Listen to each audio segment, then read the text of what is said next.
सर्वांना माझा नमस्कार। माझे नाव अनुश्री आहे। आज 1 ऑगस्ट लोकशाहीर अण्णाभाऊ साठे यांची आज जयंती।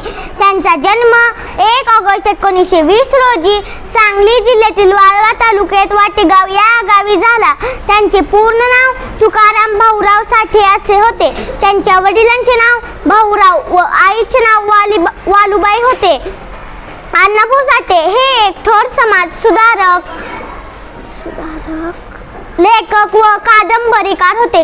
रशियात जाऊन छत्रपती शिवरायांचा पोवाडा गाणारे ते प्रथम लोकशाहीर होते। अण्णाभाऊ साठे आपल्या लेखनातून दलित व कष्ट करणाऱ्यांच्या वेदनांना वाचा फोडली। अण्णाभाऊ साठेंनी आपल्या शायरीतून संयुक्त महाराष्ट्र चळवळ, गोवा मुक्ती संग्राम अशा चळवळीमध्ये महत्त्वाचे योगदान दिले।